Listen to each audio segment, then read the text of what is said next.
आप सभी का स्वागत है। आप सभी भक्तगण का इस्कॉन डिजायर ट्री हरे कृष्ण चैनल यूट्यूब लाइव पे आप लोग का स्वागत है। आज बहुत ही शुभ तिथि है, इंदिरा एकादशी। और आज इंदिरा एकादशी के शुभ अवसर पर आज हमें अधिक मास की कथा का गुणगान करने का सौभाग्य प्राप्त हुआ है। आज अगर हम देखें तो रविवार का दिन है, इंदिरा एकादशी। भगवान का स्मरण, भगवान का कीर्तन, भगवान का हरिनाम का जप करने का हमें मौका आज बहुत ही प्रचुर मात्रा में मिला है, क्योंकि आज हमारे पास कोई भी भौतिक क्रिया करने के लिए जो हमारा ऑफिस का वर्क होता है, हमारा अलग अलग जो सेशंस होते हैं, ऑफिस के कॉन्फ्रेंस कॉल, ये वो ट्रैवलिंग करना, ये सब कुछ नहीं है। सो ये बहुत ही शुभ दिन है हमारे लिए, और हम अधिक मास का गुणगान करने के लिए हम जुड़े हुए हैं। सो आज हम श्रीमद् भागवतम के ऊपर विशेष पुरुषोत्तम मास के महिमा के ऊपर हम चर्चा करेंगे। हम आगे बढ़े इसके पहले मैं हमारे वरिष्ठ आचार्यगण और गुरु महाराज को प्रणाम करना चाहता हूं, और मैं उनसे आशीर्वाद और आप सभी श्रोतागण से भी आशीर्वाद की याचना करता हूं कि मुझे आशीर्वाद प्रदान करें। ऐसे तो मेरी कोई क्षमता नहीं है, मेरा कोई क्वालिफिकेशन नहीं है, बट आप सभी का प्यार है और आचार्यों की कृपा है, गुरु की कृपा है, जिससे मैं कुछ दो शब्द जो उनसे ही सुना है मैं वो आपको बताने की कोशिश करूंगा। हरे कृष्ण। ओम अज्ञानतिमिरान्धस्य ज्ञानाञ्जनशलाकया चक्षुरुन्मीलितं येन श्रीचैतन्यमनोभीष्टं स्थापितं येन भूतले स्वयं रूपं गदामह्यं ददाति स्वपदान्तिकं।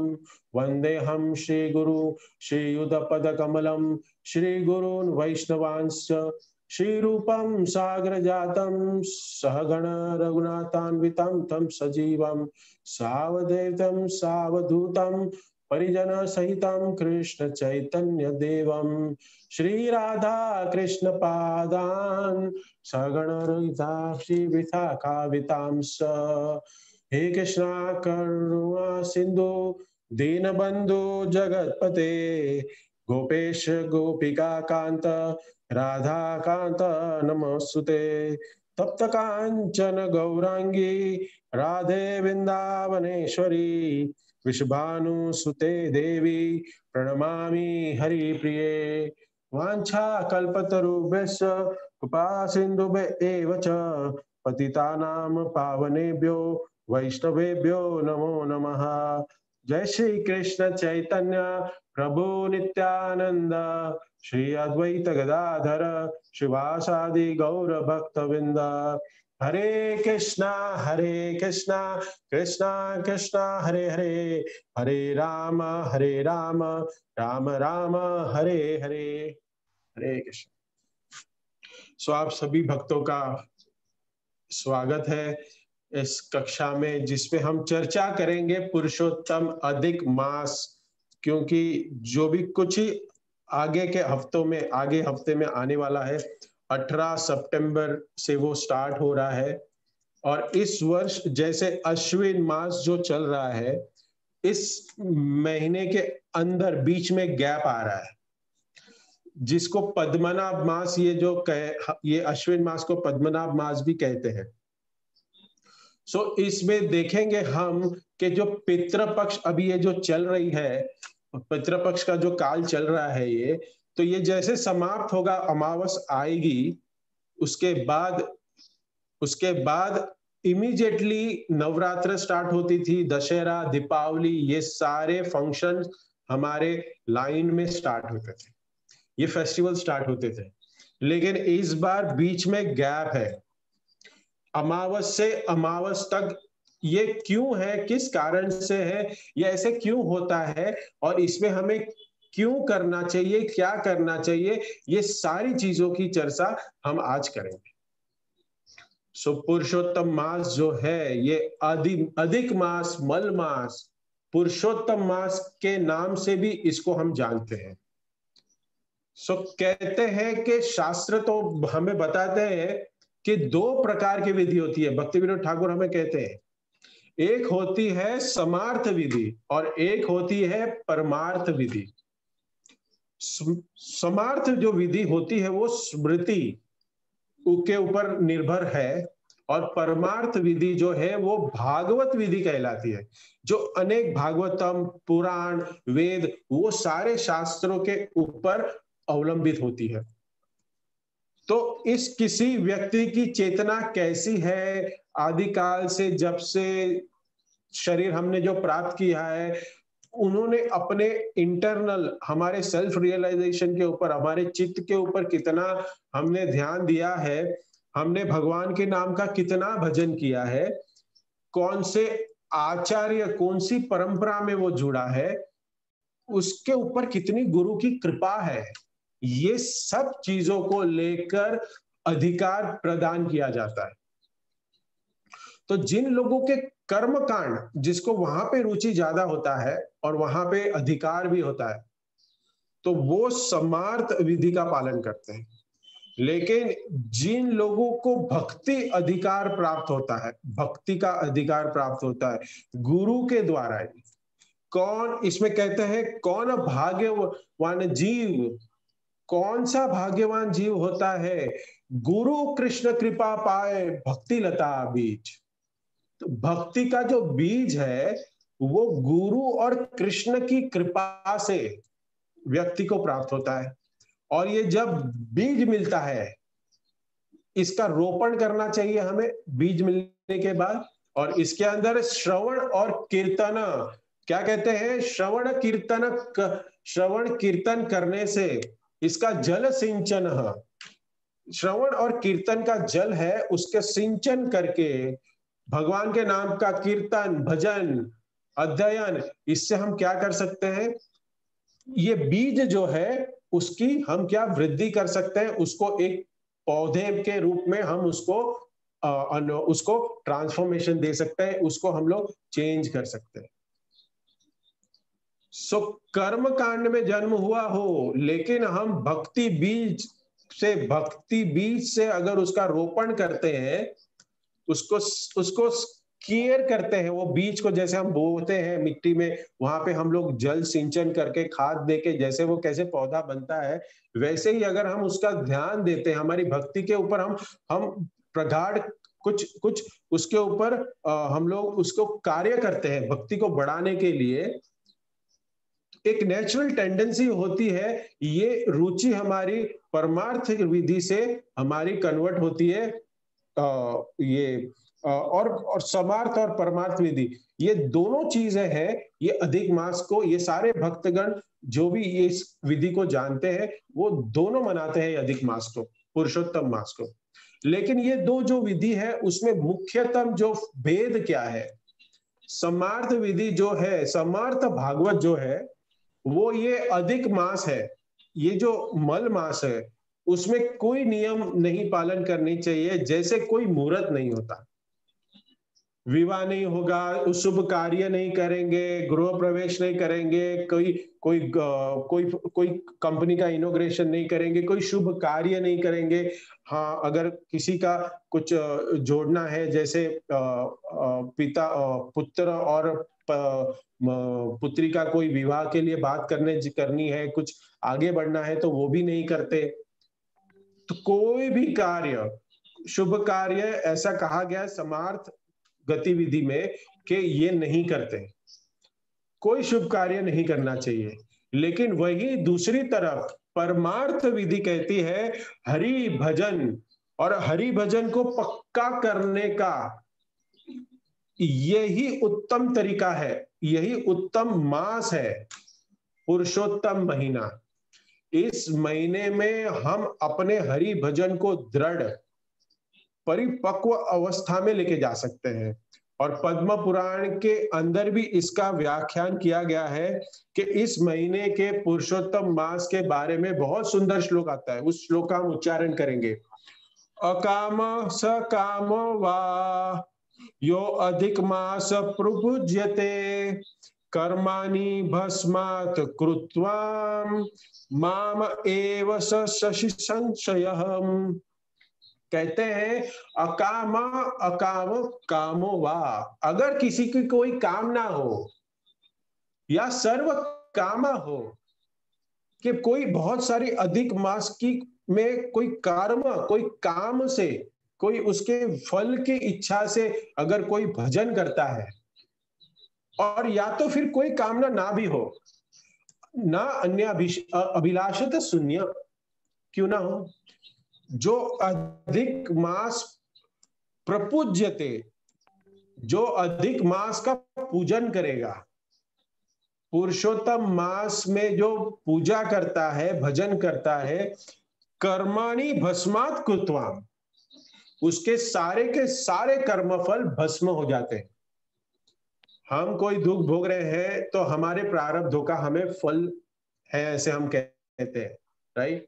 तो कहते हैं कि भजन करने से प्रारब्ध का फल नष्ट हो जाता है, कुटम बीजम, ये दोनों नष्ट हो जाते हैं, और प्रारब्ध भी नष्ट होता है। और शास्त्र क्या व्याख्यान कहते हैं, क्रम एव प्रणीत्यते, क्रम में नष्ट होगा ये।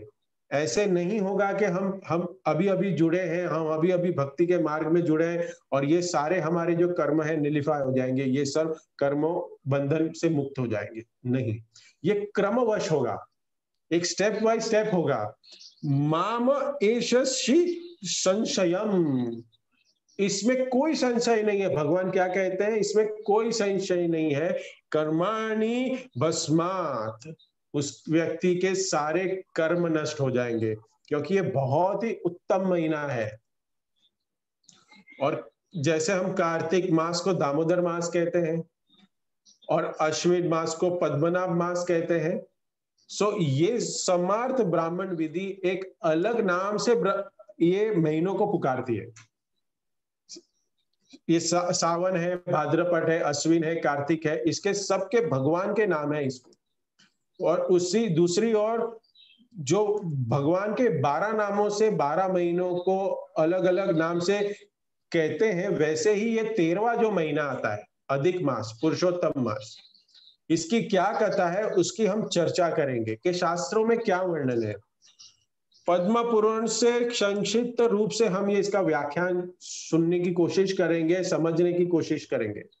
सो बताते हैं कि एक बार नैमिषारण्य में, जो लखनऊ के पास उत्तर प्रदेश में एक स्थान है जिसको नैमिषारण्य तीर्थ कहते हैं, उसको मैंने पढ़ा था, उसको चक्रा तीर्थ भी कहते हैं। क्यों ऐसा कहते हैं, क्योंकि सभी ऋषि मुनि जो नैमिषारण्य वन में इकट्ठा हुए थे, जिसको नीम सार के नाम से भी जाना जाता है, वहां पे नीम के बहुत सारे वृक्ष थे, और उस स्थान पर सारे ऋषि मुनि जितने अगुवाई कर रहे थे, जिनके लीडर थे, वो शौनक ऋषि थे। तो शौनक ऋषि आदि ने ब्रह्मा जी से आदि श्रुतिगान किया और उन्होंने कहा कि हम चाहते हैं कि हमें कोई ऐसा स्थान बताइए, पृथ्वी पर ऐसा कोई एक स्थान बताइए जहां पे भजन करने से तुरंत अधिक फल की प्राप्त हो। जैसे बद्रीनाथ धाम में कोई एक दिन तपस्या करता है, उसको 1000 दिन तपस्या करने का फल प्राप्त होता है। ऐसे ही कि वो कहते हैं कि अगर कोई व्यक्ति पुरुषोत्तम मास के नैमिषारण्य में जाए और भजन करे, उनका भजन परिपक्व हो जाता है, तुरंत फल प्रदान करता है। ऐसा क्यों हुआ? ब्रह्मा जी ने एक दुर्वा घास लिया, घास का तिनका, और दुर्वा घास का चक्र बनाया और चक्र बना के छोड़ दिया, और वो चक्र घूमते घूमते इस स्थान पर आके गिरा कि जो चक्र की जो पैरामीटर्स होती है उसे उसको निमेश कहते हैं। वो निमिष के कारण उसी का उसका जो वन है वो अरण्य है। तो जहां पे जंगल में आके निमिष गिरा, ये चक्र गिरा, इसलिए उस स्थान को निमिष आरण्य कहने लगे। सो ये ब्रह्मा जी के द्वारा बताया हुआ ये स्थान है छोड़ दिया कि पूरे ब्रह्मांड में परिपक्व स्थान भजन करने के लिए ये नैमिषारण्य है। ऐसे बहुत सारे स्थान है, बहुत सारे धाम है, बद्रीनाथ है, वृंदावन, मायापुर है, ऐसे ऐसे प्रयाग है। वैसे तीर्थों में भजन करने का एक अलग ही महत्व होता है। सो ऐसे वहां पे कितने ऋषि इकट्ठा हुए थे? 88,000 ऋषि। नैमिषारण्य में 88,000 ऋषि एकत्र हुए और वहां पे बैठे और प्रश्न पूछा सूत गोस्वामी को। सूत गोस्वामी पूरे ब्रह्मांड में अलग अलग स्थानों पे तीर्थ यात्रा करके आए थे। पुष्कर तीर्थ गए, अलग अलग जगह पे गए और वापस आकर नैमिषारण्य के वन से जब गुजर रहे थे तो उग्र सेवाश्रुत, इनका नाम ये उग्र सेवाश्रुत भी है, सभी ने कहा कि आप यहाँ पे विराजमान हुए और कथा करिए। उसके पहले पिता रोम हर्षण शुद्ध को बिठाया गया था। आपको ये कथा भागवतम में आती है, आपको पता होगी। सो बलराम जी तीर्थ यात्रा में थे और उस कथा में हम नहीं जाएंगे, बट मैं आपको जस्ट रिमाइंडर दे रहा हूं कि वो कथा बहुत ही बड़ी और अच्छी रोमांचक कथा है। कि तो 3 के से बलराम जी ने रोमहर्ष सूत का वध कर दिया और उसी के पुत्र, उनके ही पुत्र उनको बिठाया गया कि अभी हमको बताया गया कि ऐसा ज्ञान दीजिए कि जो कि हमें भगवान की प्राप्ति तुरंत हो।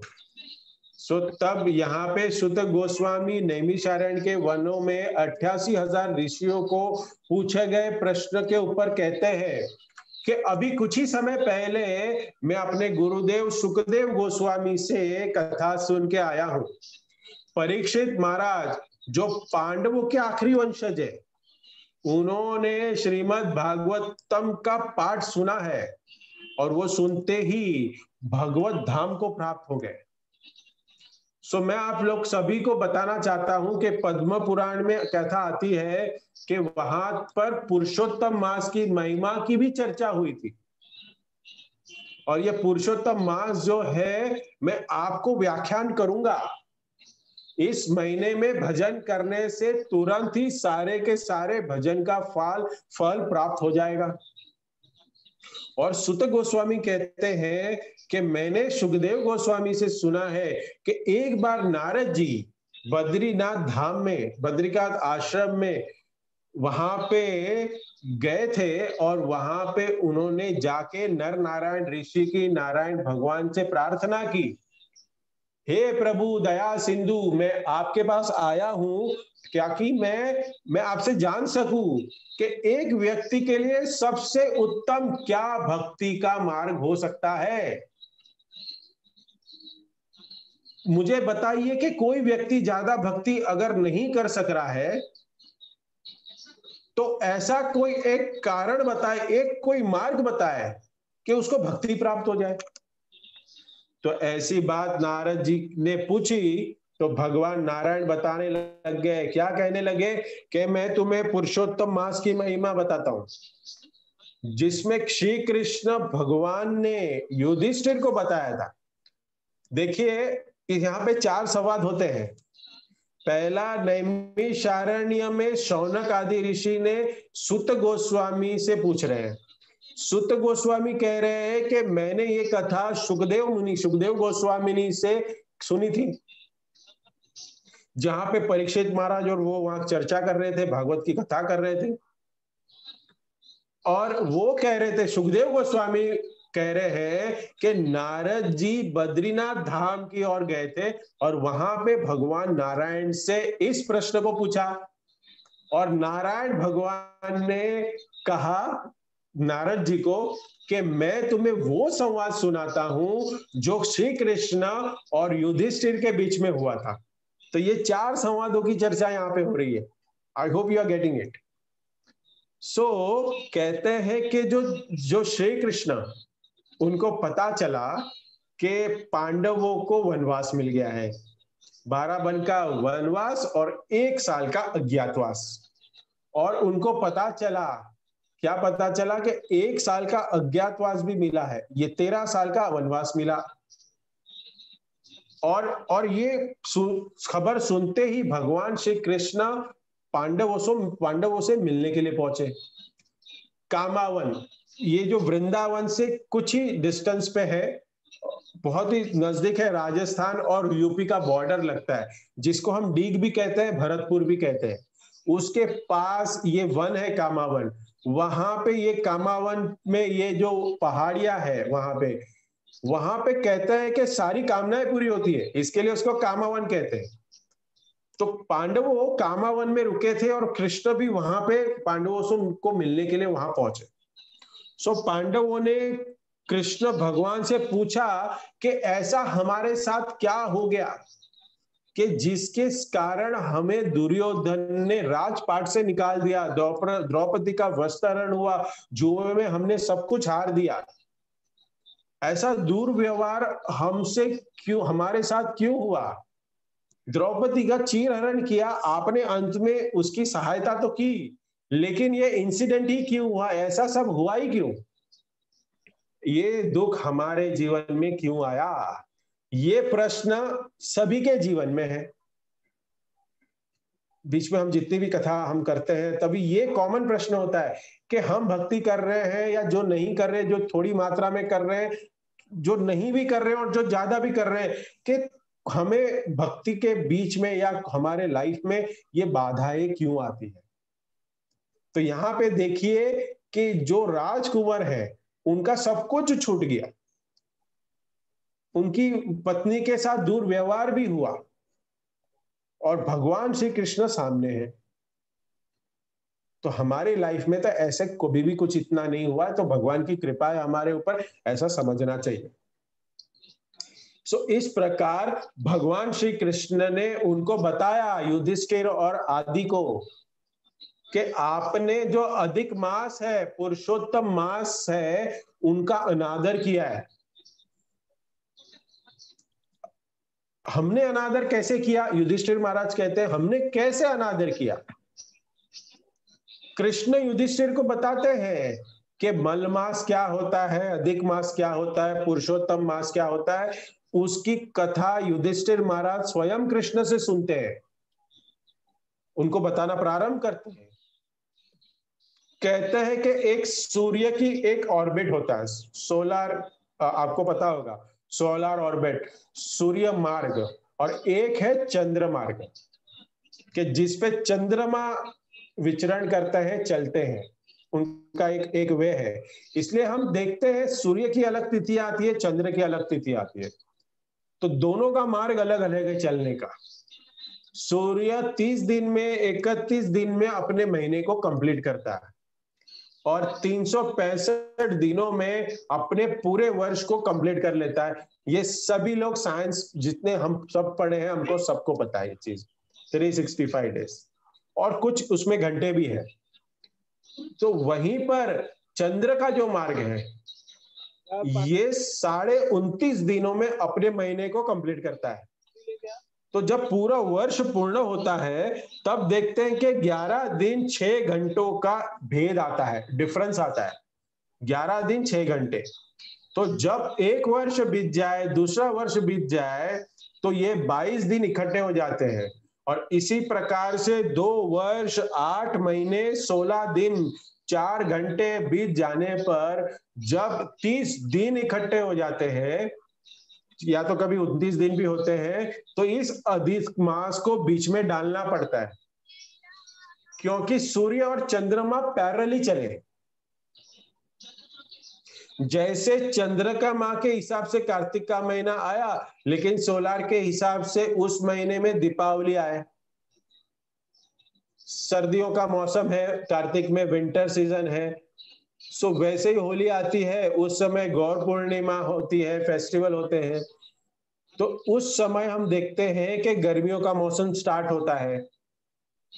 लेकिन वही अगर ये डिफरेंस को, अधिक मास मल मास को बना के नहीं किया जाए, तो ये पैरेलली नहीं चलेंगे। पता चलेगा दिवाली पड़ रही है गर्मियों के समय पे, होली पड़ रहे हैं सर्दियों के समय, और और और ये सारे फेस्टिवल्स ऋतु के हिसाब से मैच नहीं हो रहे। अगर हम देखें, जो मुस्लिम संप्रदाय है ये चंद्रमा को फॉलो करता है, वो चांद के ऊपर, उनका कैलेंडर लूनार कैलेंडर है, वो चांद को फॉलो करता है। इसके लिए अगर हमने ध्यान से अगर कभी देखा होगा, अगर सुना होगा, तो उनकी जो ईद होती है, उनके जो फेस्टिवल्स होते हैं, उनके जो रोजे होते हैं, जो भी है, वो हमेशा 11 महीने के बाद आता है। तो उनके फेस्टिवल, और कभी कभी हमने देखा है कि वो हमारी उनकी ईद दिवाली में पड़ रही है, कभी गणपति के फेस्टिवल में पड़ रही है, कभी कभी देखें तो मई में आ जाती है, या कभी फिर गौर पूर्णिमा में आ जाती है, because they every time celebrate their Eid, Ramzan Eid, in 11 months, क्योंकि उनके उसमें 11 ये जो अधिक मास है वो नहीं डाला हुआ है। सो इस प्रकार बहुत सारे ऐसे उत्सवों में भिन्नता, भेद आ जाएगा हमारे फेस्टिवलों में। तो इस कारण इस मल मास को बनाया गया हमारे आचार्यों ने। शास्त्रों में ये भी कथा आती है कि हिरण्यकश्यप जो है, उनको ब्रह्मा जी से वरदान मांगा कि मैं जो हूं कभी ना मरूं, ना इंसान से, ना जानवर से, ना देवता से, मैं मनुष्य से, सुबह न शाम, ना ऊपर नीचे, राइट लेफ्ट, मैं रात में नहीं, ऐसे सब अस्त्र शस्त्र, घर के बाहर अंदर, ये सारे वरदान मांगे अपने मृत्यु को बचाने के लिए।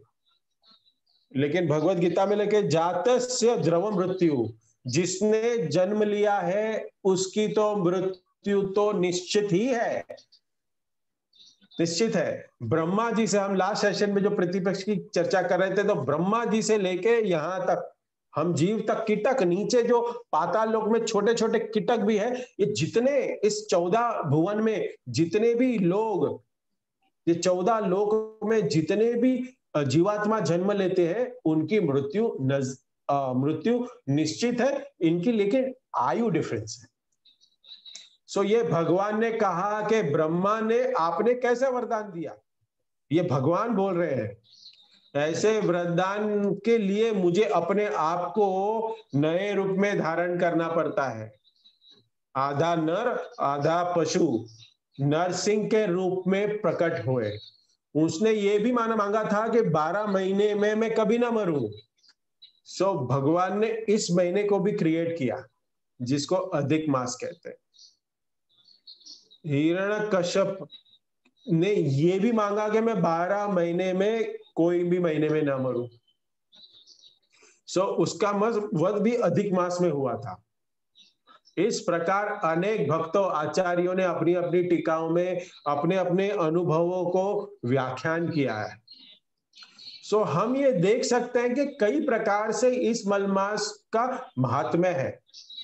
प्रश्न ये उठता है कि ये जो 30 दिन आए हैं, ये हर एक मंथ की एक अधिष्ठाक देवी होती है। जैसे एकादशी देवी है, गंगा मैया है, यमुना मैया है, ये सारी अधिष्ठात्री देवी है। ऐसे ही इस महीने के भी एक अधिक मास की एक देवी है, और वो देवी बड़ी ही अनादर का भाव अनुभव कर रही थी कि लोग मेरा अनादर करते हैं, लोग मुझे कहते हैं कि मल है, अधिक है। हम देखते हैं बात, मल क्या किसको कहते हैं, बाथरूम में जाके हम उसको त्याग देते हैं, it's a waste. So waste है, उससे इस महीने को बनाया गया। ऐसा वो सोच रहे थे, ऐसे ऐसे बहुत प्राचीन में ऐसी भावना थी। लेकिन इस प्रकार ये जो देवी थी, वो बहुत ही चिंतित थी और उदास थी। तो सूर्य इस महीने में अपना कोई भी संक्रमण नहीं करता है। महीने में, हर एक महीने में एक संक्रांति तिथि आती है, जिसको कहते हैं, ये मकर संक्रांति कहते हैं। ऐसे सब टाइप के अलग अलग संक्रांति होती है, उसमें सबसे विशेष मकर संक्रांति होती है। ये मकर संक्रांति के महीने में मकर जनवरी में आती है, माघ मास में, और उस समय जो संक्रमण करता है सूर्य, एक राशि से दूसरे राशि में ट्रांसफॉर्म होता है। लेकिन इस महीने में कोई संक्रमण नहीं होगा, कोई संक्रांति नहीं आएगी। एक राशि से दूसरे राशि में कोई नहीं जाएगा, सूर्य नहीं जाएगा, क्योंकि ये 13वां महीना है। इस महीने में क्या होगा? इस महीने में कोई शुभ मुहूर्त नहीं होंगे, लेकिन परमार्थ विधि कहती है कि ये अपने आप को शुद्ध करने वाली ये विधि है, ये मास है। सो वो देवी विष्णु के पास गई और जाके कहती है, प्रभु मेरा सब अनादर करते हैं, मुझे मल मास कहते हैं, अधिक मास कहते हैं, उनका कोई काम नहीं है, ये महीने का कोई काम नहीं है, इसमें कोई मुहूर्त नहीं है, इस तुम्हारे महीने में सूर्य भी संक्रमण नहीं करता। बहुत प्रकार से उनका अनादर किया। इस प्रकार से जब वो तिरस्कृत होके वो देवी चल पड़ी भगवान विष्णु के पास, और विष्णु के पास जाके कहती है कि भगवान मैं अत्यंत दुखी हूं, अपना अनादर सुन करके मुझे बहुत कष्ट हो रहा है, आप मेरी रक्षा करें। हे नारद जी, ये बुरे वचन सुन सुन के मैं मर जाऊंगी, मर जाऊंगी, मर जाऊंगी, मर जाऊंगी करके बोल अपनी चेतन अवस्था को अचेतन अवस्था में पड़ गई, बेहोश हो गई। तो इस प्रकार जो मलमास है वो बेहोश हो गई है देवी, और तुरंत गरुड़ को आदेश दिया भगवान ने, अपने पंखों से हवा करना प्रारंभ किया, हवा करते ही जल का छिड़काव किया, वो देवी है वो कॉन्शियस में आ गई और उठ के बैठ गई। और भगवान ने कहा कि मैं समझ गया, लेकिन विष्णु भगवान के पास आने से सभी कुंठा समाप्त होते हैं, ये धाम का नाम है वैकुंठ, तुम जिस धाम में आई हो उसको कहते हैं वैकुंठ। यहाँ पे कोई कुंठा नहीं रहती, कोई एंग्जाइटी नहीं रहती, कोई परेशानी नहीं रहती। तुम कैसे यहाँ पे परेशान हो रही हो, चिंता मत करो, मैं तुम्हें लेके चलता हूं हरिधाम, गोलोक धाम। सो वैकुंठ धाम के टॉप मोस्ट धाम है जिसको कहते हैं गोलोक वृंदावन। सो जैसे 10 माले की बिल्डिंग है, जैसे वैकुंठ बिल्डिंग कहेंगे, तो जो उसका टॉप फ्लोर है उसको कहेंगे गोलोक वृंदावन, गोलोक धाम। उसके नीचे मथुरा, द्वारिका, जगन्नाथपुरी, अयोध्या, अलग अलग वैकुंठ होंगे, पद्मनाभ, नरसिंगा, ये सब अलग अलग वैकुंठ है। सो इस प्रकार से देवी का हाथ पकड़ के विष्णु भगवान स्वयं भगवान श्री कृष्ण के धाम लेके जाते हैं। सो ये कथा उन लोगों को भी महत्वपूर्ण है जो कहते हैं, बहुत समझना महत्वपूर्ण है, जो कहते हैं कि भगवान विष्णु से भगवान कृष्ण का प्राकट्य हुआ है। भगवान विष्णु से कृष्ण का प्राकट हुआ है ऐसा नहीं है, जबकि हम जानते हैं कि भगवान आदि पुरुष श्री कृष्ण आदि पुरुष है, ईश्वर परम कृष्ण सच्चिदानंद विग्रह अनादिरादिर गोविंद सर्व कारण कारणम, सारे कारणों के कारण भगवान श्री कृष्ण है। और श्री कृष्ण से ही करुणा दक्षाई, गर्भो दीक्षाई, शिरो दक्षिणाई, महाविष्णु गुणावतार, मनमनता अवतार, सत्यावतार, ये सारे अवतार भगवान श्री कृष्ण से प्राकट्य होते हैं। बलराम अवतार, चतुर्वी अवतार, शंकरशन, प्रद्युम्न, अनिरुद्ध, ये सारे अवतार। सो यहाँ पे हम देख सकते हैं कि स्वयं नारायण उनका हाथ पकड़ के, विष्णु अपना हाथ पकड़ के कृष्ण भगवान के पास लेके जा रहे हैं कि आप कुछ करिए। और जब गोलोक पहुंचे, भगवान श्री राधा कृष्ण अंध गोपियों के साथ सिंहासन पे आरूढ़ है, और प्रिय सखिया क्या कर रही है, आरती उचार रही है, चामर कर रही है, पंखे दिए जा रहे हैं, पुष्प माला बना के भगवान को ऑफर किया जा रहा है।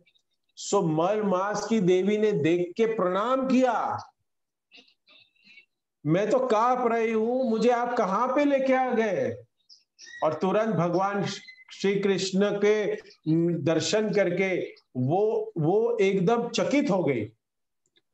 और तभी भगवान कृष्ण ने कहा कि जिसने विष्णु की शरण ली है उसको चिंता की कोई बात नहीं है, तुम यहाँ पे आ गई हो, तुम्हारी कीर्ति, तुम्हारी ऐश्वर्या, तुम्हारा पराक्रम, सभी चीजों में वृद्धि होगी। मैं अपने स्वयं का नाम तुम्हें प्रदान करता हूं। तुम्हारा नाम होगा, जो मेरा नाम है, पुरुषोत्तम। जो पुरुषोत्तम का अर्थ क्या होता है? पुरुषों में संपूर्ण उत्तम, पुरुषों में उत्तम वो है पुरुषोत्तम। भगवान श्री कृष्ण ने कहा कि मेरे ही नाम से इस तुम्हारा ये मास है उसको जाना जाएगा।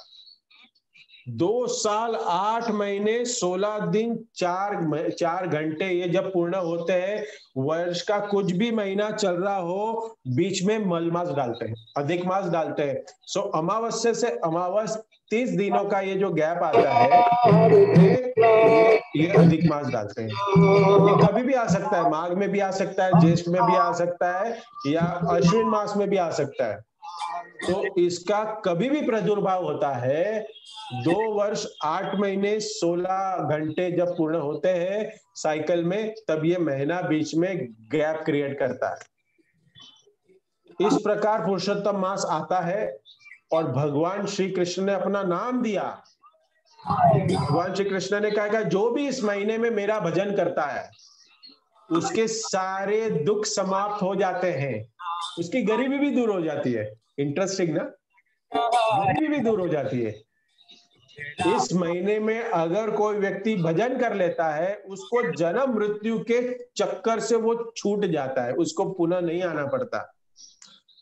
ऐसे ही पुरुषोत्तम योग भगवत गीता का 15वां अध्याय, ये भी भगवान में उसमें कहा है कि जो व्यक्ति मेरे धाम को आता है, न तद्भसाय सूर्यो न शासक न पावक यद गत्वा निरतन्ते तद्धामम परमम मम। यहां आने के बाद, मेरे धाम में आने के बाद वापस इस संसार में जाना नहीं पड़ता। वहां पे धाम में ना सूर्य की आवश्यकता है, ना चंद्र की आवश्यकता है। ये मेरा धाम है। और यही धाम, यही जो मल मास को भी, पुरुषोत्तम मास को भी यही कथा देवी को कही भगवान ने। सो आप चिंता मत करो, देवी को कहा भगवान कृष्ण ने कि आप चिंता मत करो, जो भी इस परमार्थ विधि का पालन करके और अधिक मास में, आपके पुरुषोत्तम मास में जो अभी अधिक मास नहीं रहा वो अभी पुरुषोत्तम मास हो गया है, उसमें कोई भजन करता है तो उसको मेरी विशेष कृपा प्राप्त होगी। ये महीना अनेक महीनों से 1 करोड़ गुना ज्यादा भक्ति में वृद्धि देगा। जैसे हम सुबह उठ के 16 माला करते हैं और भागवत का श्रवण करते हैं, मंगलारती करते हैं, मॉर्निंग साधना करते हैं, उससे जो शुद्धिकरण होता है उससे 1 करोड़ गुना शुद्धिकरण इस महीने के भजन से होता है। बोलिए। सो भगवान कहते हैं कि इस मास को, पुरुषोत्तम मास में जो उसका जो भी व्यक्ति इस मास का पालन करता है उसको कुल उद्धारक की भी पदवी दी है। वो कुल उद्धार करता है, अपने पूर्ण कुल का उद्धार करता है। और क्या कहे भगवान, क्या कहते हैं कि दुर्भाग्यशाली व्यक्ति होगा जो पुरुषोत्तम मास आने पे कहेगा कि इसमें क्या है, इसमें कहीं ना कहीं वो महीना तो आता ही है। कभी कार्तिक आता है तो बोलते हैं कि कार्तिक की बड़ी महिमा है, कार्तिक महान है, तो माघ आता है तो माघ महान है। तो सभी बराबर होता है, ऐसे कुछ नहीं है। ये अतिशयोक्ति के रूप में शास्त्रों में लिख दिया है। ऐसा जो कहता है, कहते हैं कि ऐसे व्यक्ति को रौरव नरक में जाना पड़ता है। इस अधिक मास की बुराई करने से रौरव नरक में जाना पड़ता है, उसको दोषारोपण करने से उनको नरकों में वास करना पड़ता है। Just imagine that. इसके अंदर करने योग्य भी बहुत सारी चीजें हैं जिसको हम आगे भी चर्चा करेंगे कि इस प्रकार से जब स्नान, ध्यान, दान, ये सारी चीजें हैं कि ये भगवान विष्णु ने कहा कि आप रमा के पति है, आप कृपया इस मल मास को, मैंने आपका नाम दे दिया है, आप इसको वैकुंठ ले जाए और चिंता ना करें। और इस प्रकार भगवान श्री कृष्ण ने कहा कि ये जो पुरुषोत्तम मास था, इसका युधिष्ठिर तुमने, पांडवों ने अनादर किया, आपने इसका पालन नहीं किया। आप अपने राज्य कार्य पाठ में, अपने राज्यों को विस्तार करने में, वहां पे अपना अपना राज्य को संभालने में आपने इतना व्यस्त रह गए कि जिसके कारण आपने बल, ऐश्वर्य, शक्ति, ज्ञान होते हुए भी तुम लोगों ने मल मास, अधिक मास को, पुरुषोत्तम मास को आपने इसको अनादर किया, और जिसकी वजह से आपको दुख आया कि दुर्योधन ने आपको अपने ही राज्यों से बेदखल कर दिया।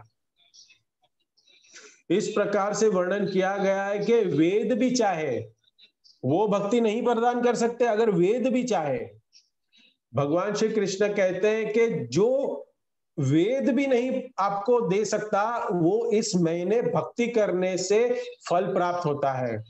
इसलिए जो भी भक्तगण, जो भी व्यक्ति को चाहिए कि मुझे शुद्ध भक्ति प्राप्त हो, तो उसको क्या करना चाहिए? इस महीने में बहुत ज्यादा भागवत का कथा का स्मरण, हरि नाम का जप, भागवत विधि का पालन बहुत प्रगाढ़ता से करना चाहिए।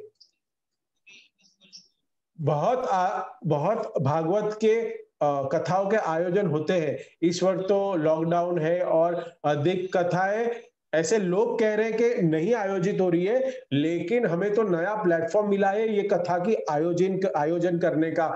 और ये तो कथा है भगवत का, जो भागवतम के जो श्रवण है, उसका जो गुणगान है, ये बढ़ गया है इस लॉकडाउन में। तो इसको हम ऑनलाइन सुने, श्रवण करते हैं, तो इस प्रकार से बताया गया है कि ये विधि हम कहीं भी कर सकते हैं। There are always a opportunity and we have to grab it. हमें वो जो हमारे पास जो भी आई है अपॉर्चुनिटी, उसको हमें झपट लेना चाहिए, उसको हमें लेना चाहिए। द्रौपदी ने प्रश्न किया अभी कि ये मेरे साथ क्यों हुआ, मेरा चीरहरण क्यों हुआ? तो द्रौपदी को भी भगवान श्री कृष्ण बताते हैं। देखो, भगवान भी श्री कृष्ण कहते हैं भगवत गीता में कि आप लोग अपना शरीर बदलते हो, तो शरीर बदलते हो जिससे आपकी चेतना नष्ट हो जाती है। आपको याद नहीं रहता कि आप गए जन्म में क्या थे, आप अगले जन्म में क्या होने वाले हो। लेकिन मैं कौन हूं? परमात्मा, परमेश्वर। मुझे सभी जन्मों का याद है और मुझे सभी जीवात्माओं की पूरी कुंडली है मेरे पास। द्रौपदी को भी कहते हैं कि पांचाली पूछ रही है कि आपने पूर्व जन्म में, पांचाली को कहते हैं कि आपने एक ऋषि, मेधावी ऋषि, ये ऋषि, मेधावी ऋषि की तुम बहुत ही मेधावी पुत्री थी, और तुम भी संयम से रहती थी, तपस्या करती थी। तुम्हारे जन्म के 12 वर्ष जब बीत गए थे, तुम भी तपस्याओं में पूर्ण रूपेण संलग्न थी अपने पिता की तरह। सो मेधावी ऋषि किसी कारण वश उम्र की वजह से उनकी मृत्यु हो गई, और तुम अकेली उस वन में तपस्या कर रही थी। एक दिन उस वन में विचरण करते हुए, जब यहाँ पे तुम्हारा आश्रम था, जहां पे तुम रहती थी, वहां पे दुर्वासा ऋषि है। ये दुर्वासा ऋषि को रुद्र अवतार भी कहते हैं। बड़े ही क्रोधी साधु बताए जाते हैं।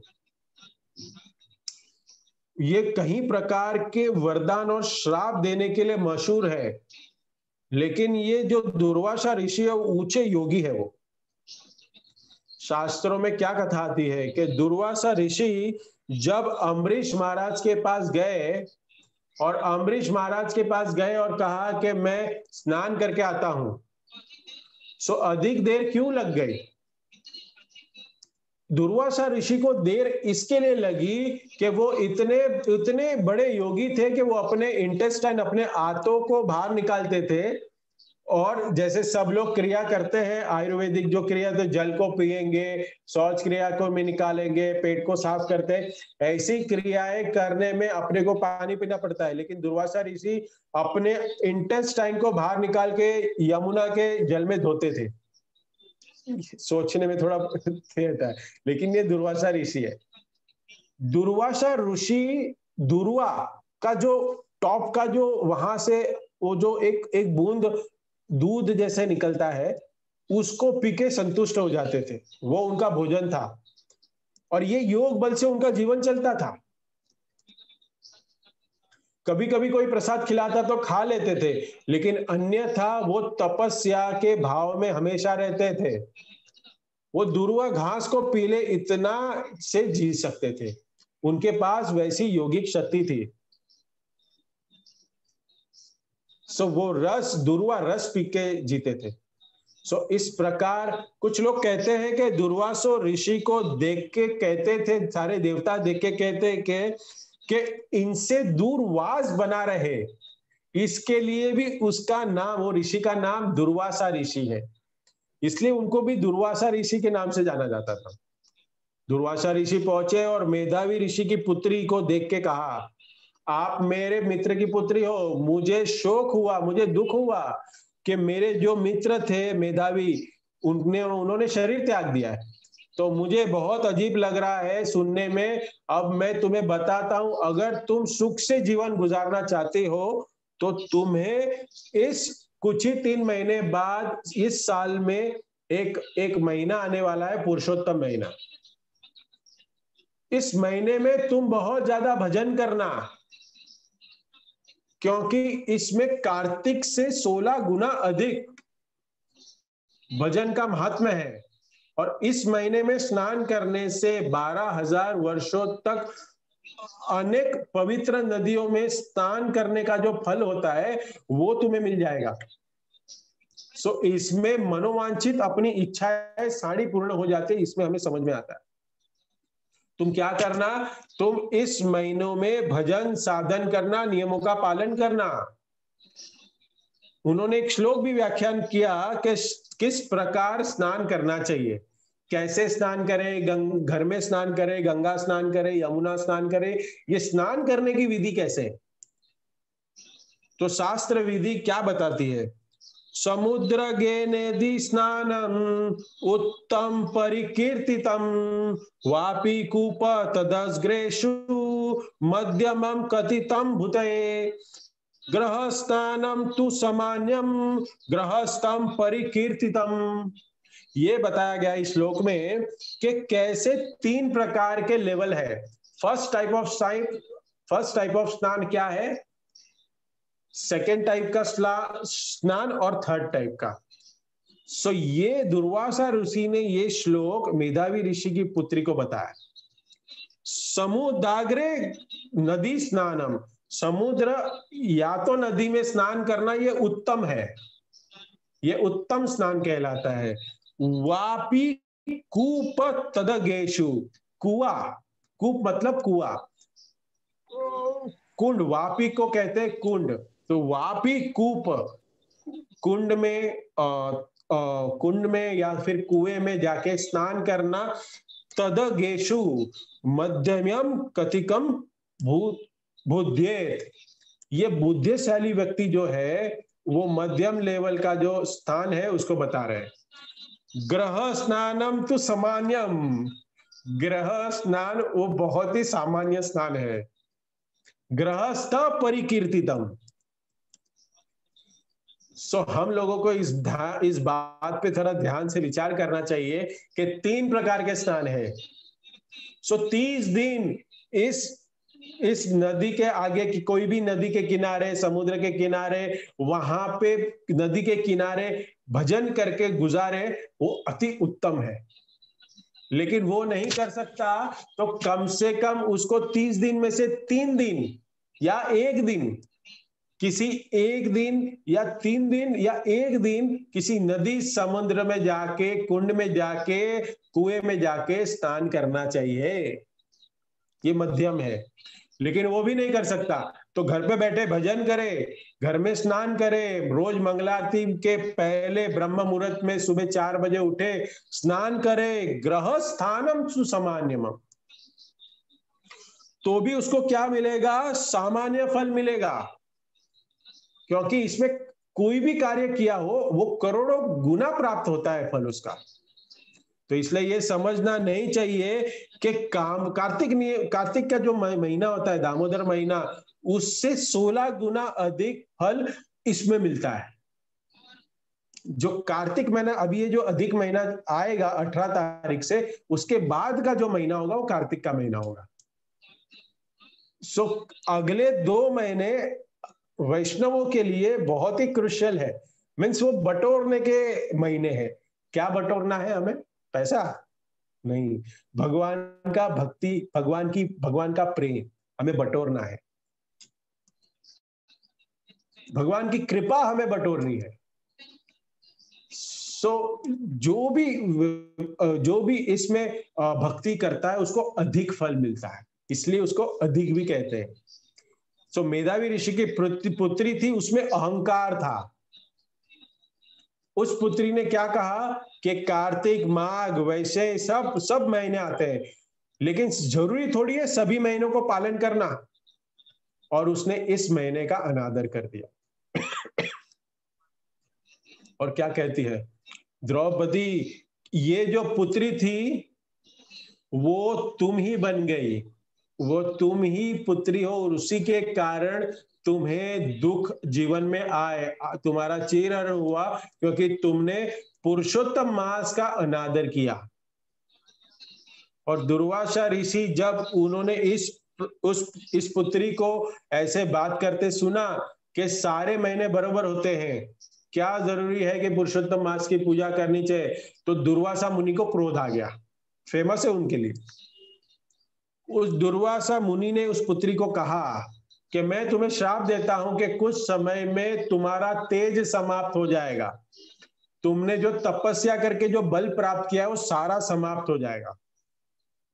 तभी वो घबरा गई और दुर्वासा मुनि के पैर पकड़ के क्षमा याचना करने लगी। तुम मेरे मित्र की पुत्री हो, दुर्वासा मुनि कहते हैं तुम मेरे मित्र की पुत्री हो, मैं तुम्हें इसलिए माफ करता हूं, तुम्हारे में तपस्या का बल बना रहेगा। और उसके बाद वो घबरा गई, पुत्री जो घबरा गई, क्योंकि दुर्वासा मुनि ने तो माफ कर दिया, लेकिन फिर भी उसके बाद तपस्या करने लग गई, वो शिव जी की तपस्या करी।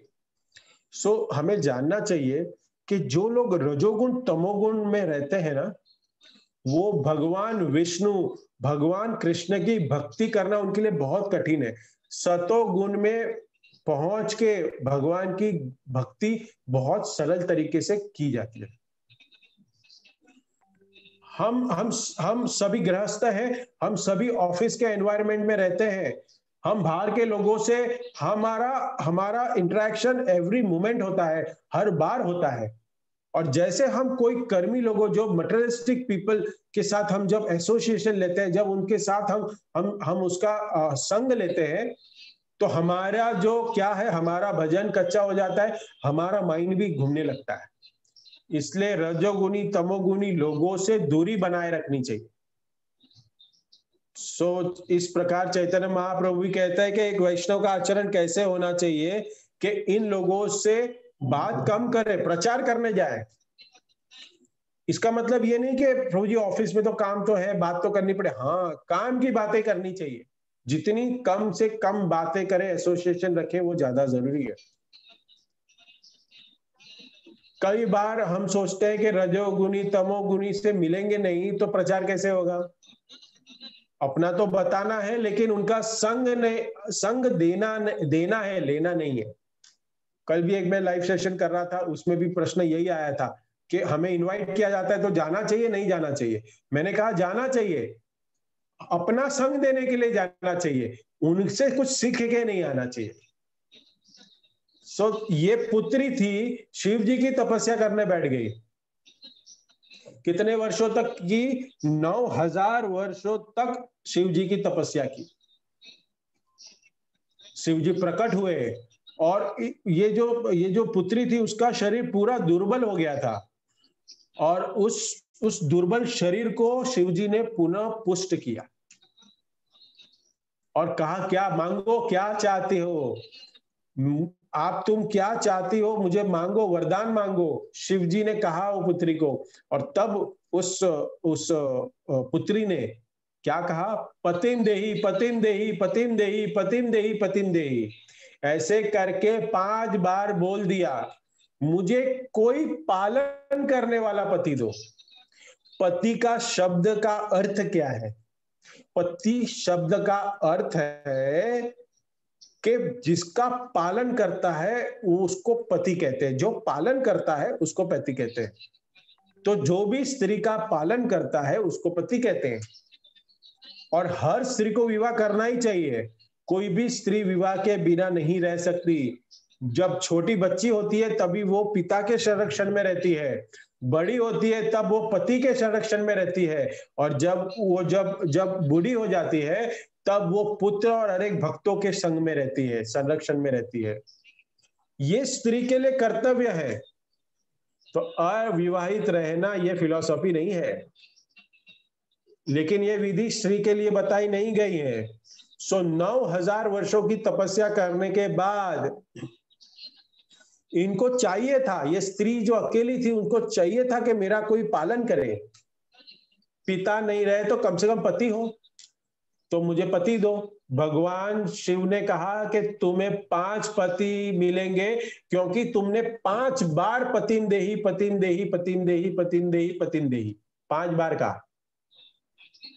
सो रजोगुण में, तमोगुण में लोगों को ये भी नहीं पता होता है कि मांगना क्या चाहिए, ये भी नहीं जानते। मांग बैठी, लेकिन क्या मांगा? 5 पति। शिव जी कहते हैं तथास्तु। आशुतोष है, तुरंत सेटिस्फाई होते हैं। थोड़ी सी भक्ति कर दो शिव जी की, वो एकदम आशुतोष है, वो एकदम सब पे दया कृपा करते रहते हैं। ये पुत्री कहती है, नहीं नहीं नहीं, मैं तो तपस्वी नहीं हूं, ये 5 पति मैं कैसे रख सकती हूं, मैं कैसे रहूंगी, क्षमा करिए, मुझे क्षमा करिए, मैंने ऐसे नहीं मांगा था, ऐसे सोच के नहीं मांगा था। शिव जी कहते हैं, मैंने तो निकाल दिया मुंह से निकली हुई वाणी और तीर से निकला हुआ कमान, ये कभी वापस नहीं आता। ये निकल गया वचन, तथास्तु मैंने कह दिया। पुत्री कहती है, कुछ तो भी करिए। इस जन्म में तुम्हें नहीं मिलेगा, लेकिन अगले जन्म जो होगा ये तुम्हारा विशेष जन्म होगा। शिव जी ने द्रौपदी को आशीर्वाद दिया, वरदान दिया, तुमने तपस्या की है, इसलिए तुम कोई स्त्री के गर्भ से नहीं प्रकट होगी, तुम अग्निकुंड से प्रकट होगी।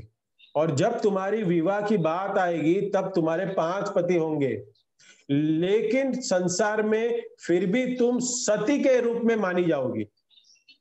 तुम्हारा सतीत्व बना रहेगा 5 पतियों के बावजूद भी। ऐसा आशीर्वाद देके शिवजी अंतर्धाम हो गए।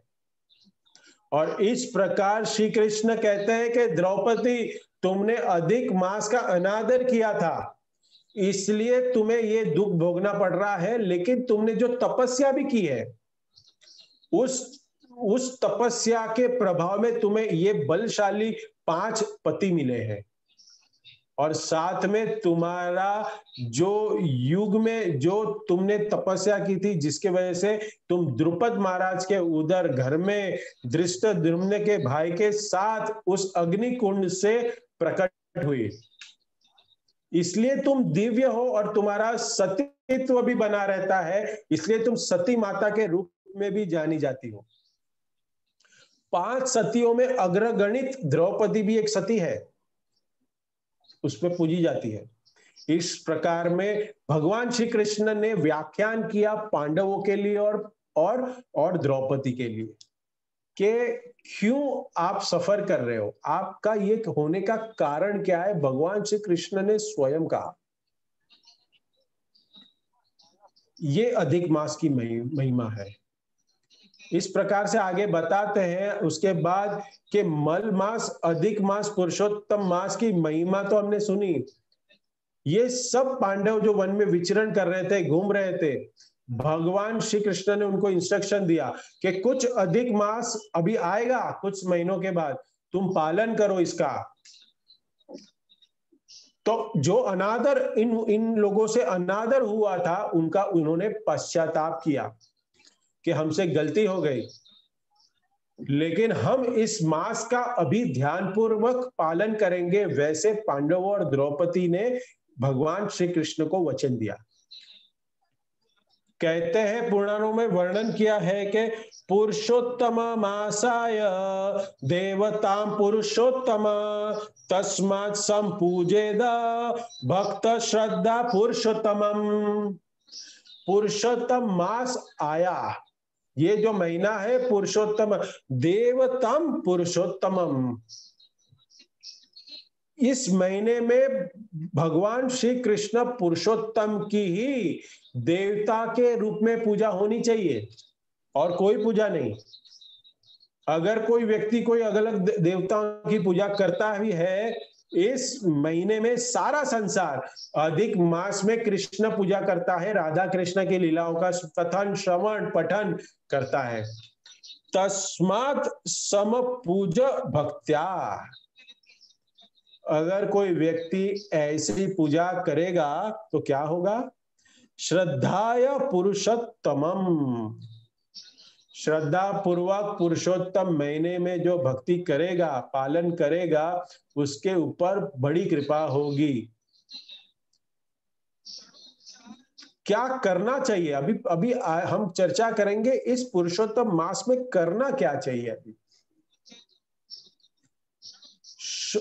इस पुरुषोत्तम मास में 16 उपचार, 16 प्रकार के उपचार बताए गए हैं। 16 उपचार च पूज्यते पुरुषोत्तम। 16 प्रकार की विधि बताई गई है। दान देना, जप करना, कीर्तन करना, शास्त्र पढ़ना, स्नान करना, व्रत लेना, बहुत प्रकार के व्रतों के वर्णन इसमें किया गया। कहते हैं कि एक भक्त थे, उन्होंने अपने मन में प्रार्थना करी कि प्रभु, मैं जानता हूं कि आपको 16 उपचार आपके लिए करने चाहिए, क्योंकि विधि तो लिखी है 16 उपचार से भगवान की भक्ति करनी चाहिए इस अधिक मास में, इस पुरुषोत्तम मास में। लेकिन वो भक्त कह रहा है कि मेरे हृदय में एक बात आती है। ये भक्त का भाव देखिए, सुंदर भाव है। ये जो सुंदर भक्त है, ये बहुत सुंदर व्याख्यान करता है। क्या कहता है कि मेरे मन में एक बात आती है भगवान, कि मैं आपको एक दीप अर्पित करूं। इसमें दीप भी अर्पित किए जाते हैं। मैं आपको दीप अर्पित करूं इस महीने पुरुषोत्तम मास में। आपके शरीर से जो निकलने वाला तेज है, your influence coming out of your body, आपके शरीर से जो निकलने वाला तेज है, जिसको ब्रह्म ज्योति कहते हैं, उसके आगे ये दिया आपको नजर ही नहीं आएगा। आपके तेज के सामने जो मैंने दिया दिखाया आपको, उसकी क्या वैल्यू है? क्या कहते हैं? अगर मैं आपको लक्ष्मी दान देना चाहूं, क्या वो लक्ष्मी आप स्वीकार करेंगे? क्योंकि आपके पास तो लक्ष्मी जी स्वयं विराजित है। आपके पास लक्ष्मी की आपको क्या जरूरत है? आप तो लक्ष्मीपति है, सहस्त्र लक्ष्मी आपकी चरण दबा रही है। यही भक्त और आगे प्रार्थना कर रहा है कि अगर मैं आपको कुछ पुष्प अर्पित करना चाहूं उस महीने में, मैं सोचता हूं प्रभु कि कल्प वृक्ष के समान गोलोक में सारे वृक्ष है, वहां पे अनेक प्रकार के पुष्प, वैजयंती माला आपको पहनाई जाती है। वहां पे आप अनेक प्रकार के सुगंधित पुष्प का अनुभव करती है जो चेतन अवस्था में है, कभी मुरझाते नहीं है। ये जो चेतन अवस्था के जो पुष्प है वहां है, उनके बीच मेरा एक मुरझाया हुआ फूल जिसमें खुशबू भी ना हो। भगवान को हमेशा खुशबूदार पुष्प देना चाहिए। गृहस्थी रसामृत सिंधु में कहते हैं रूप गोस्वामी के बिना सुगंध के पुष्प भगवान को नहीं देने चाहिए, लेकिन फिर भी अवेलेबिलिटी के कारण पुष्प अगर सुगंधित नहीं, लेकिन पुष्प तो देना चाहिए, लेकिन प्रयास ये करना चाहिए कि सुगंधित पुष्प अर्पण करें। कहते हैं ना कि कुछ ना होने से कुछ तो भी अच्छा है, तो हमें देना चाहिए। भगवान को खुशबूदार पुष्प अवश्य चढ़ाना चाहिए। और कुछ ना हो तो तुलसी पत्र भगवान को बहुत प्रिय है, तुलसी पत्र तो चढ़ा ही सकते हैं। इस प्रकार से ये भक्त कहता है कि मैं पुष्प अर्पण करके भी क्या करूं, क्योंकि आपके पास तो कल्प वृक्ष है। आप जो रास मंडल करते हो वहां पे निकुंज, इतने सारे कुंज निकुंज है, वन है, उसमें हरेक वृक्ष कल्प वृक्ष समान है। भक्त कहता है क्या मैं आपको भोजन दूं? भोजन में आपको क्या दूं? 56 भोग भी लगाऊंगा क्योंकि कम है, क्योंकि आप तो यशोदा मैया और यशोदा महारानी के द्वारा पकाया हुआ अन्नपूर्ण, जो राधा रानी को अन्नपूर्ण भी कहते हैं, अन्नपूर्ण, उनके द्वारा बनाया हुआ जो प्रसाद भोजन स्वीकार करते हो आप। आज तक राधा रानी ने कोई भी भोजन की रेसिपी रिपीट नहीं करी। भगवान श्री कृष्ण हर बार कोई नई डिश खाते हैं, हर रोज। उसमें मैं एक भोग लगाऊं, उसका क्या वैल्यू है? मैं 16 उपचार में मैं क्या आपके लिए क्या करूं? 16 प्रकार के जो उपचार है उसमें मैं क्या अर्पित करूं आपके? ऐसे चिंतन करते हुए भक्त क्या कहता है, एक चीज है मेरे पास जो मैं आपको अर्पित कर सकता हूं। इसमें हमने देखा कि भगवान के पास तो सब कुछ है, लेकिन फिर भी भगवान को भक्त का ये भाव होता है कि जो मेरे पास सब कुछ है मैं भगवान को अर्पण कर दूं, मैं भगवान को दे दूं। वो क्या है? वो क्या है? वो है हमारा अहंकार, मेरा ईगो। मैं मेरा अहंकार आपको अर्पित कर सकता हूं, अहंकार में अर्पित करूंगा भगवान आपको। शास्त्रों में दंडवत की प्रक्रिया आती है। भगवान की जो हम डीटी वर्शिप करते हैं ना, उसमें हम सोचते हैं, ये डीटी वर्शिप ऑल्टर में होके हम करते हैं, भगवान की सेवा ऑल्टर के अंदर खड़े रह के करते हैं, पुजारी रूम उसको कहते हैं। भगवान को नमस्कार करना, भगवान को प्रणाम करना, भगवान को देखना, दर्शन करना, भगवान की स्तुति गान करना, भगवान के लिए पुष्प आदि भेंट चढ़ाना, फूल चढ़ाना, भोग लगाना, ये सभी विग्रह सेवा के अंतर्गत आता है। तो इस समय प्रणाम, दंडवत प्रणाम, ये अपने आप में अहंकार को नष्ट करने की प्रक्रिया है। बहुत बार प्रश्न होता है कि आप लोग सब डंडे के प्रकार गिर जाते हो, दंडवत करते हो। हमारे शरीर के अंदर सबसे मुख्य वस्तु क्या है? ये हमारा ऊपर का, हमारा ये जो फेस, इसमें जो नेत्र है वो हमारा, ये जो नेत्र है ये हमें संसार में ऊंची ऊंची इमारतें देख के, ये ख्वाब हमारे ऊंची ऊंची इमारतें, अच्छी अच्छी गाड़ियां, अच्छे जो भी चीजें हम देखते हैं इस भौतिक विषयाशक्ति में, जो हमें फंसाने वाली जितनी भी इस भगवान की शक्ति है, ये शक्तियां हम जब देखते हैं इस मटेरियल वर्ल्ड में, तो ये जो हमारी आंखें हैं, ये आंखें हमें फंसाती है इसमें, और इसको हमें पाने की इच्छा होती है, और जिससे वजह से हमारा अहंकार बढ़ता है। मैं ये कर सकता हूं, मैं अचीवर हूं, ये कान हमारे गुणगान सुन के, हमारे गुणगान सुना के हमें एक ऐसा व्यक्ति बनाते हैं जिसमें बहुत अहंकार बढ़ जाता है। ये नाक हमें अच्छा भोजन सूंघ करके, परफ्यूम्स लगा करके, नासिका इंद्री जो है हमारे अहंकार को बढ़ाती है। ये मैंने देखा हुआ है कि परफ्यूम लगाना भी एक बहुत बड़ा कार्य माना गया है बड़े लोगों में। ये जीवा हमें अच्छे प्रकार के भोजन करने में फंसा देती है। वो टॉपिक पे नहीं जाऊंगा। लोग क्या क्या प्रकार के अपने जीवा को संतुष्ट करने के लिए क्या क्या खाते हैं, और इसी जीवा से बोलना वो भी एक भाव है। वो बोलते भी कैसा है उसमें, क्योंकि ये जो बोलना है, ये बोलना सही लवेबल वर्ड्स, अच्छे शब्द अपने जीवा से निकालना, ये भी एक भक्ति का अंग है। तो जब हम गिरते हैं, दंडवत करते हैं, सो हमारे ऊपर का हेड है, इसको जमीन पे टच करना, जमीन पे गिराना, इसको क्या कहते हैं कि ठाकुर जी मैं आपके चरणों में मैंने अपने सर को डाल दिया है, मेरा अहंकार मैंने आपको समर्पित कर दिया है, आप मेरा अहंकार नष्ट कर दीजिए। ये दंडवत का मेन भाव है। ये जो हमारा पूरा शरीर है वो क्या कर रहा है, ये तो सिर्फ मदद कर रहा है कि ये जो हमारे यहाँ पे अहंकार बड़ा भरा हुआ है, उसको ये चलाने के लिए हमारे जो दूसरे अंग है वो उसको प्रेरित करते हैं।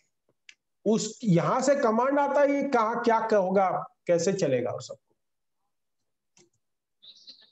इसलिए दंडवत करते वक्त भक्त को, व्यक्ति को मंत्र बोलने चाहिए, मानसिक रूप से भगवान के चरणों का स्मरण करना चाहिए और मंत्रों का उच्चारण करना चाहिए। बोलना चाहिए कि भगवान मैं आपकी शरण में हूं, मेरा अहंकार दूर करिए, मैं आपका दास हूं।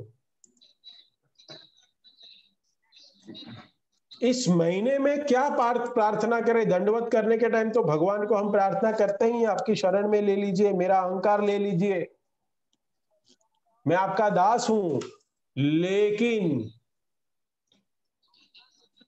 इस अधिक मास में, पुरुषोत्तम मास में क्या करना चाहिए? भागवत के 12वें स्कंद में 13वां अध्याय, जो अंतिम अध्याय है, जिसको हम कहते हैं श्रीमद् भागवत की महिमा, तो इसमें बहुत सुंदर रूप से बताया गया है कि हमें भगवान से प्रार्थना करनी चाहिए। क्या प्रार्थना करनी चाहिए? तो उसका जो श्लोक संख्या है 12वें स्कंद का अध्याय 13, श्लोक संख्या 22, भवे भवे यथा भक्ति पादयोत्सव जायते तथा कुरुष्व देवेश नाथम स्तम नो यतो प्रभो। क्योंकि आप मेरे स्वामी हो, क्या है कि आप मेरे नाथ हैं, आप मेरे स्वामी हैं। भवे भवे यथा भक्ति, जन्म जन्मांतर से मैं एक ही चीज चाहता हूं, भक्ति। पदायोस्तव जायते, जो आपके चरणों से ही प्राप्त हो सकती है, आपके चरणों से ही भक्ति उत्पन्न होती है। पादयोस्तव जायते, जायते मतलब जन्म देगा, जायते। कृष्ण यशोदा जाया, आपने ये भजन सुना होगा कि यशोदा ने कृष्ण को जन्म दिया। तो जायते, पादयो तव जायते, कि आपके ही चरणों से भक्ति जन्म लेती है, प्रादुर्भाव होता है। भवे भवे यथा भक्ति पादयोत्सव जायते, जन्म जन्मों की मुझे भक्ति प्रदान करो, आपके जो चरण कमल से निकलती है, आपके चरणों से जो उद्भव होती है। तथा कुरुषे देवेश, ऐसा ही ईश्वर, आप देवताओं के देवता, पर ब्रह्म परमेश्वर, हे श्री कृष्ण, हे मेरे नाथ, मेरे प्रभु, मुझ पर कृपा करे कि मुझको क्या दे, भक्ति प्रदान करिए, ये मांगना चाहिए। और जब भगवान भक्ति की कृपा करते हैं किसी व्यक्ति पे, तो उस पे बहुत ही कृपा होती है जब उसको भक्तों का संग मिलता है, और जब वो भजन मार्ग को अपनाता है, चैंटिंग करता है। कहते हैं कि नाम संकीर्तनम यस्य सर्व पाप प्रणाशनम प्रणामो दुख समनस्तम नमामि हरि परम। हम ऐसे परम हरि को प्रणाम करते हैं जिन्होंने हमको भक्ति रूपी हरि नाम दिया। जब हम भगवान से प्रार्थना करते हैं कि हमें भक्ति दो, तो हमें भक्ति के रूप में एक भक्त को हमारे जीवन में बेचते हैं। नाम संकीर्तनम यज्ञ, हरिनाम लेने से सर्व पाप प्रणाशनम, हमारे सारे पाप समाप्त हो जाते हैं। प्रणामो दुख समनस्तम, और हमारे जीवन में जितने भी दुख है उसका भी नाश हो जाता है, उसका शमन हो जाता है। नमामि हरिम परम, जय ऐसे हरि को हम प्रणाम करते हैं। सो इस प्रकार से इस महीने में बहुत सारे व्रत साधन पूजा बताया गया है। चलिए, विधि का कोई पालन ना करे, लेकिन इस कथा को भी जो कोई श्रवण कर लेता है तो उसको उसका वापस पुनर्जन्म नहीं होता इस संसार में। इसकी ये महिमा है, इसका ये श्रुति फल है। देखिए, बहुत सारी कथाएं, सारी कथाएं होती है, उसका एक श्रुति फल होता है और एक कर्म फल होता है। तो ये श्रुति फल है कि उसका जन्म ही नहीं होता। हम कुछ नियमों की चर्चा करेंगे अभी। लोग पूछेंगे अभी कि क्या करना चाहिए, अभी क्या पालन करना चाहिए।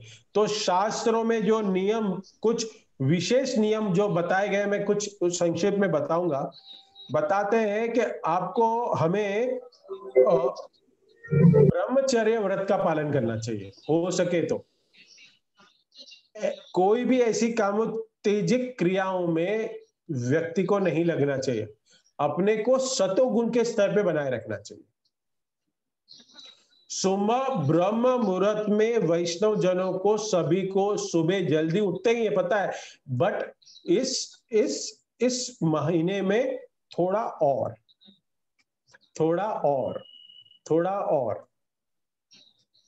तो जैसे कार्तिक महीने में हम नियम लेते हैं, वैसे अधिक मास में नियम लेने का महात्म्य और ज्यादा है, क्योंकि कार्तिक महीने से 16 गुना ज्यादा इस पुरुषोत्तम मास को पालन करने से फल मिलता है। मैंने शास्त्र में पढ़ा है कि घर की जो लक्ष्मियां होती है, ध्यान से सुनिएगा, घर की जो लक्ष्मियां होती है उसको कभी भी सूर्य उदय के बाद बिस्तर पे नहीं सोना चाहिए। इसका रिएक्शन क्या आता है? इसका रिएक्शन है कि हमारे घर में लक्ष्मी वास नहीं करती। सूर्य उदय के पहले घर की लक्ष्मी को स्नान इत्यादि करके भगवान की पूजा भक्ति में लग जाना चाहिए।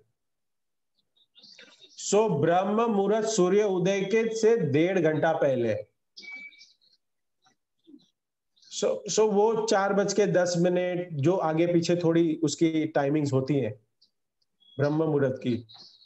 कोई 16 माला करता है जप का, तो उसको उस दिन अधिक माला जप करनी चाहिए। जैसे एकादशी आज है, इंदिरा एकादशी, हम 25 माला का जप करेंगे, तो 32 माला, 64 माला, उतने अधिक से अधिक जप का महात्म्य है, अधिक मात्रा में करना है। 1 करोड़ गुना ज्यादा भक्ति को परिपक्व करेगा और कार्तिक से 16 गुना अधिक फल देगा। कोई व्यक्ति इस महीने में मिट्टी के दियों का, जैसे कार्तिक में दीपदान हम करते हैं, वैसे हम करते हैं, तो अगर इस महीने में दीपदान भी किया जाता है, वो भी कर सकते हैं। तो संध्या में दीपदान कर सकते हैं। तुलसी आरती, मंगला आरती, तुलसी के विशेष पूजा अर्चना करनी चाहिए। तुलसी के सामने बैठ के जप करना चाहिए। तुलसी के पत्र भगवान के चरणों में अर्पण करने चाहिए। मेरे को अभी गुलाब, कमल, बहुत ही सुंदर, चंपा, ऐसे जो सुगंधित भगवान को जो पसंदीदा फूल है उसको अर्पण करना चाहिए। उनका अप्रूव किया अभी। श्रीमद् भागवत के विशेष करके दसम स्कंद, जो कि कृष्णा बुक के रूप में शिल प्रभुपाद ने हमें दिया है, संक्षिप्त रूप में जो दसम स्कंद का हमें श्री कृष्ण के बुक में जो प्रभुपाद ने हमें जो उसका दिया है, बुक दी हमें, तो कोई पुराने जो भक्त हैं वो भागवतम पढ़ सकते हैं, नहीं तो कृष्ण बुक को पढ़नी चाहिए। दसम स्कंद को इस महीने में पढ़ना बहुत जरूरी है, समझना बहुत जरूरी है। जो भक्ति प्रारंभ कर रहे हैं, नियोफाइट है, नए हैं, वो कृष्णा बुक पढ़े, वो कृष्णा बुक पढ़े, वो स्टोरी फॉर्म में है। वो श्लोक के साथ जो प्रभुपाद ने यहाँ पे तात्पर्य, अनुवाद और सब बताया, वहां पे उसी का संक्षिप्त में स्टोरी फॉर्म में बताया गया है। भगवत गीता का 15वां अध्याय नित्य प्रतिदिन पढ़ना चाहिए। 15 अध्याय के श्लोक रिसाइट करने चाहिए। इस 15वें अध्याय का भी नाम क्या है? पुरुषोत्तम योग। साथ में कहते हैं कि किसी भी कोई भी व्यक्ति को चौराष्टकम, चौराष्टकम ये एक अष्टकम है, वो चौराष्टकम किस प्रकार भगवान राधा रानी के हृदय को चुरा लेते हैं, हृदय से चौरम, ये चौराष्टकम को रोज गा सकते हैं। ये चौराष्टकम सुबह, दोपहर, संध्या और रात्रि, ये चार अलग अलग अष्टकम के भाव है। उसमें भगवान ये लीला क्या करते हैं इस अष्टकम में, इस सुबह की लीला में, सुबह के वक्त में, सुबह के समय में क्या करते हैं, दोपहर को क्या करते हैं, शाम को क्या करते हैं, रात को क्या करते हैं, ये चौराष्टकम में लिखा गया है। बहुत सारे ऐसे अष्टकम है। दोपहर को चौराष्टकम, संध्या काल में भगवान को जब दीप अर्पित करें, सो इस प्रकार का मंत्र बोल सकते हैं, गोवर्धनम गोवर्धनम वंदे गोपालम गोपरूपिणम गोकुलोत्सव मेशराम गोविंदम गोपिकाप्यम। गोवर्धन धर्म वंदे, आपने गोवर्धन को धारण किया, हम आपका वंदन करते हैं, प्रणाम करते हैं। गोपालम गोपरूपिणम, आप भक्तों के ऊपर कृपा करने के लिए एक गोप का रूप लेके करके ब्रह्मांड के नायक आप ऐसे चलते हैं कि जय स्वयं ब्रह्मा जी आपसे विमोहित हो जाते हैं। भागवतम के दसम स्कंद के 13वें अध्याय में हम पढ़ रहे थे कि किस प्रकार ब्रह्मा जी भी विमोहन हो गए। देख करके बछड़ों को ब्रह्मा जी विमोहित हो गए कि भगवान अखंड नायक, वो परमेश्वर बछड़ों के साथ खेल रहे हैं, ये कैसे पूर्ण पुरुषोत्तम कृष्ण हो सकते हैं? विमोहित हो गए। सो इस प्रकार से जब ब्रह्मा जी को समझ में आया, तब ब्रह्मा जी ने 14वें अध्याय, 10वें स्कंद के 14 अध्याय ब्रह्म स्तुति है, ब्रह्म विमोहन लीला 13वीं है, 13वां अध्याय है, और 14वां अध्याय है स्तुति की ब्रह्मा जी ने। वो स्तुति को हमें पढ़ना चाहिए। इस स्तुतियों का भी पाठ कर सकते हैं हम। करें कैसे? ये परिस्थितियों, हमारे जीवन में जो परिस्थितियां आती है उसमें कैसे विवश हो जाती है। हमारे जीवन में ऐसे ब्रह्मा जी विमोहित हो गए, वैसे हम भी विमोहित हो सकते हैं इस दुनिया को देख के, ये मटेरियल वर्ल्ड को देख के। तो ये हमें ब्रह्मा जी की स्तुति का गुणगान करना चाहिए। 14वें अध्याय का 40 श्लोक है, उसमें 40 श्लोक का अध्ययन करना चाहिए। गोकुल उत्सवम कृष्णम। हे जो सबके द्वारा पूजनीय ईश्वर है, जब से आपका प्रकट हुआ है, नित्य प्रतिदिन गोकुल में उत्सव बने रहता है। बधाई गाई जाती है जब से कृष्ण आपका प्रादुर्भाव हुआ है।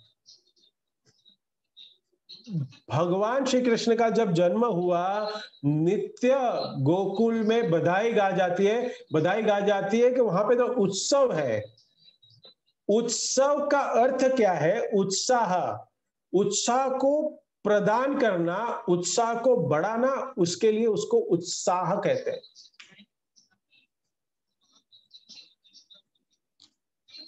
तीन 365 दिन हमने देखे हैं। उडुपी कृष्ण हम जाते हैं, बाद में वहां पे हम देखते हैं, हमारे मायापुर में हम जाए, वहां पे 365 डेज हमारे उत्सव चलते रहते हैं। नित्य प्रतिदिन फेस्टिवल्स होते हैं, नित्य बधाई गायन चलता है गोकुल में।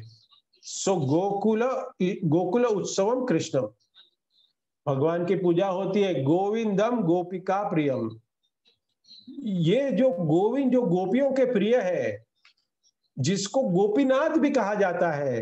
हे प्रभु, हे प्राणनाथ, आप हम पर कृपा करिए। सो इस प्रकार हमें इसको समझना चाहिए। और हमें क्या करना चाहिए? शांत रहना चाहिए। और किसी भक्तों को इस महीने में हमें वैष्णव अपराध से बचना चाहिए, क्रिटिसाइज से बचना चाहिए। सेवा में हमें ज्यादा संलग्न होना चाहिए। ब्राह्मणों को दान देना चाहिए, गायों का दान देना चाहिए, शास्त्रों का अध्ययन करना चाहिए। जिन्होंने अपनी लाइफ भगवान को समर्पित की है, उसका संग, उन व्यक्तियों का संग लेना चाहिए। तो बहुत जरूरी है इस महीनों में हमें भक्तों से, वैष्णव अपराध से बचे इस महीने में। तो इसके लिए अगर दूसरे महीनों में हमसे कोई अपराध हुआ है, तो इस महीने में हमें व्रत लेना चाहिए कि पुरुषोत्तम मास में जो व्रत लेंगे, उसके प्रति, साधुओं के प्रति, गाय के प्रति, वैष्णव के प्रति निंदा की जो वृद्धि है, हमारा जो अहंकार है, उसको मैं निकाल के समर्पित, भगवान के चरणों में समर्पित कर दूं। सारे नियम जो हमने चर्चा किए, इस नियमों को उसको लेने चाहिए। और ये नियम ना तोड़ू, उसका भी एक नियम लेना चाहिए, राइट? कि नियम, जैसे हम देखते हैं कि न्यू ईयर रेजोल्यूशन, ये न्यू ईयर रेजोल्यूशन का स्टैटिस्टिक है, ये स्टडी है कि पहले ही हफ्ते में, पहले ही 10 दिन में ये 90% टूट जाते हैं। तो हमें हमारा जो रेजोल्यूशन है, हमारा जो अधिक मास में हम क्या करेंगे, हमारी कैपेसिटी के हिसाब से आप सब लिखिए मैं क्या कर सकता हूं, जो आप कंटिन्यू कर सके 1 महीने के लिए। ऐसा नहीं कोई कि बहुत बड़ा पहाड़ हमें चढ़ना है, नहीं, स्टेप वाइज। फर्स्ट हफ्ते में ये करूंगा, फिर मैं सेकेंड हफ्ते ये करूंगा, थर्ड, ऐसे प्लान बनाइए। ऐसे रेजोल्यूशन मत लो जो लेते ही टूट जाए नेक्स्ट डे। प्रैक्टिकल, जो आज हम 10% कर रहे हैं, तो मैं 20% करूंगा, 30% करूंगा। डायरेक्ट 10 से 100 पे मत जाइए। मैं क्या करूं, ये करूं, वो करूं, ये करूं, वो करूं, मैं करूं नहीं करूं, वो पेंडुलम जो होता है ना घड़ी का, वो इधर उधर भागते रहता है, वैसे नहीं करना है। जीवन तलमल, ऐसा नहीं होना चाहिए। ये जो तरंग होती है, समुद्र की तरंग है, उसके ऊपर हमें हमारे नियम ना टूटे, ऐसा प्रण लेना चाहिए। और हो सके तो अल्पाहार करना चाहिए। तो ऐसे बहुत सारे गतिविधियां, ये नियम बताए कि दान अपने क्षमता के हिसाब से, अपनी क्षमता के हिसाब से योग्य व्यक्ति को योग्य मंदिर में वहां पे दान देना चाहिए। योग्य ब्राह्मण को भोजन खिला के उसको दान देना चाहिए। चैरिटी करनी चाहिए। सो विशेषकर इसमें क्या करना चाहिए? कोई बड़ी विधि नहीं है, ये रेगुलर विधि है और सभी लोग कर सकते हैं इसको। भागवत का कथन, श्रवण, भागवत का श्रवण, भगवत गीता का श्रवण और पठन और संकीर्तन और भगवान के भक्तों का, शुद्ध भक्तों का संग।